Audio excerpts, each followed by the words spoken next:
Hello everyone, this is Pal Ponder on Weather. In this update, we're going to be talking about major Category 4 Hurricane Fiona.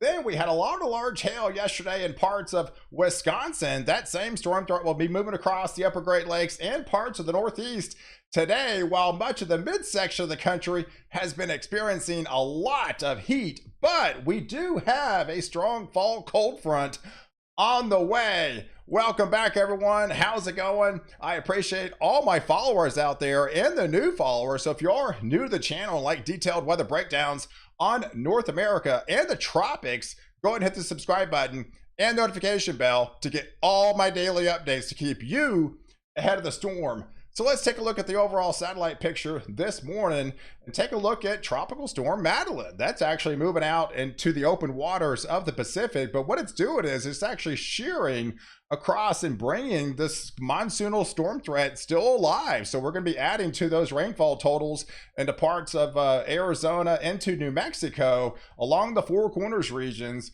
And then we have that upper level low that was left all the heavier rains in parts of Northern California. That's going to set up over portions of Idaho today and actually bring in some severe storms. Then we have that same system that's moving across the Great Lakes. We'll have bringing some more instability with some severe threat along the northern interior states today. And there is Fiona. And then out here, this is the open wave that we're going to be looking at that could be our next hurricane. But before that, we're talking about major Category 4 Hurricane Fiona that currently right now is a 937 formidable Category 4. It's expected to continue northbound, and it could get dangerously close to portions of New Brunswick and Nova Scotia. And the latest European guidance actually has this dropping down to a 927 millibar low pressure.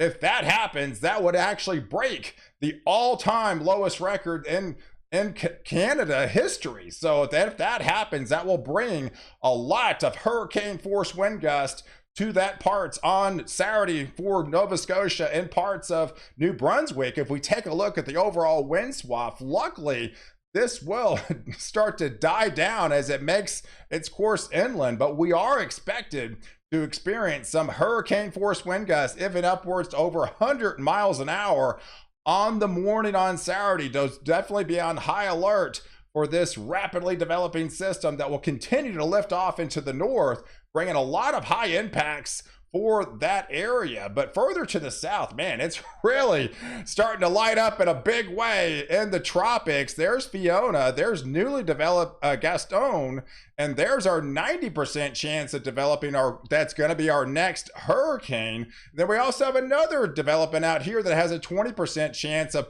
potentially developing.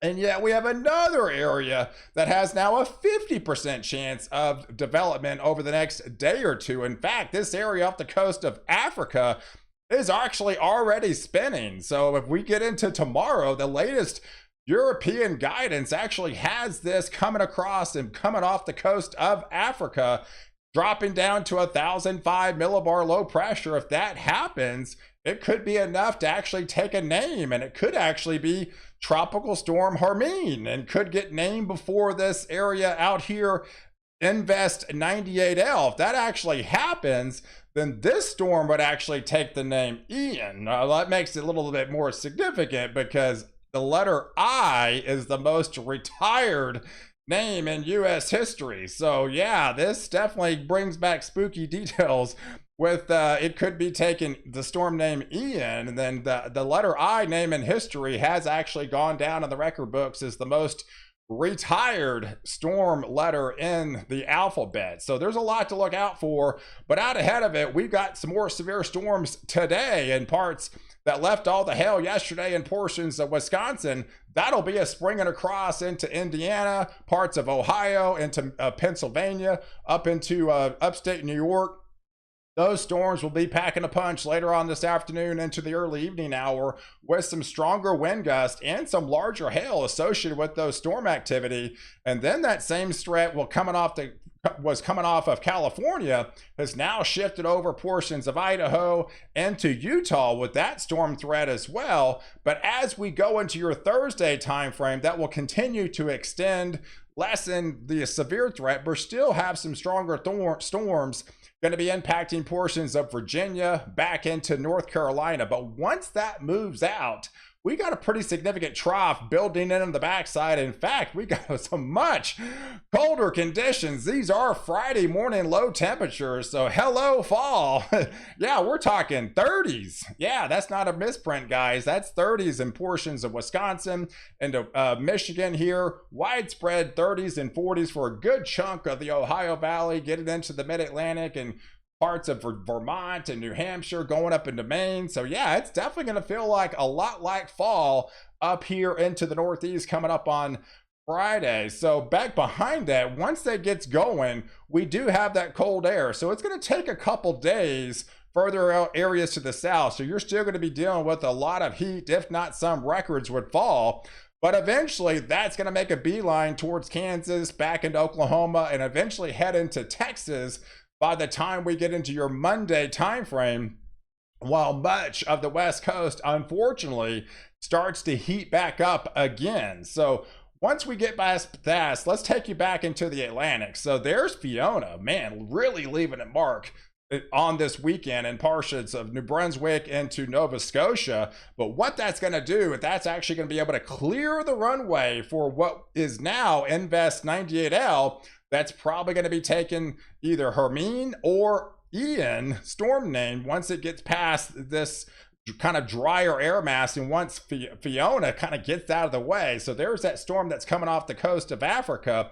But I do feel by the time we get into your Saturday and especially Sunday timeframe, we're definitely for sure going to have a formidable storm on our hands and parts that's going to be impacting parts of Jamaica. It's got a lot of runway to work with. I mean, this environment is very conducive for development. In fact, it has little to no shear out ahead of it. We do have a little bit of a shear along the Yucatan and portions of Cuba, but there is next to nothing once it gets into the Gulf of Mexico. So that is the huge concern, that once it gets into the Gulf, it could really start to rapidly develop into a major hurricane potentially. In fact, let's take a look at the overall intensity guidance from 98L. So most of the models actually have this forming into a tropical storm over the next 24 to 48 hour time span. And this will continue to shift off and then intensify. And by the time we get into day 5 time frame, which would be your Monday time frame, we're looking at a formidable hurricane on most models. And then some of them do in fact actually have it taken up to a major hurricane by the time we get into day 5, 6 and day 7. So definitely a lot to be concerned about with that system. In fact, we'll take a look at the overall ensembles on the latest European guidance, and the GFS guidance has this will continue to develop. This actually takes a name out here in portions of the Western Caribbean. It looks like it travels just south of the island of Jamaica, goes over Cuba, but most of the guidance with the effects of that cold front that will be coming across the south would actually help steer this not only to the Gulf, but actually helping to steer this towards Florida and eventually start heading out into portions of the Northeast. So yeah, there's a lot to be looking out for this system as this will continue to develop and rapidly potentially intensify, especially once it maybe gets out into the open waters of the Gulf. We got a lot of time frame to look out for this system, but yeah, by day 7, most guidance actually has this putting into the Gulf of Mexico. In fact, all the models are actually coming together now as very congruent anomaly to put this into the Gulf of Mexico by the time we get into day 7. So let's take a look at some of the individual runs. I'm showing this. You can't take this verbatim, but this kind of gives you an idea and a kind of a timeline to what to look out for. So by the time we get into Sunday night, early Monday timeframe on the latest European model run, yeah, we could be looking at a formidable storm just basically south of the island of Jamaica, bringing a lot of heavier rains and wind impact that would eventually head off into portions of the Cayman Islands.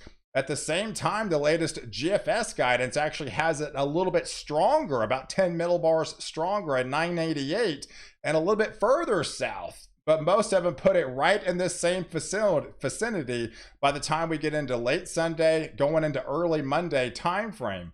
Then as we take you through the latest European guidance as it continues to lift west northwest bound, goes into the Gulf of Mexico, it actually has it continue to rapidly intensify, dropping down to a 954 millibar low pressure and impacting Florida on Wednesday going into Thursday morning. And that's the latest European guidance, and the latest GFS guidance actually has this a lot more bullish and still puts it into the Gulf, right? But it puts it more out into the open waters and would actually take it over the loop eddy, which is dangerously flashbacks to what happened with Michael back a couple of years ago. So definitely there's a lot to be concerned about with this particular system in the days ahead. So I appreciate you guys watching.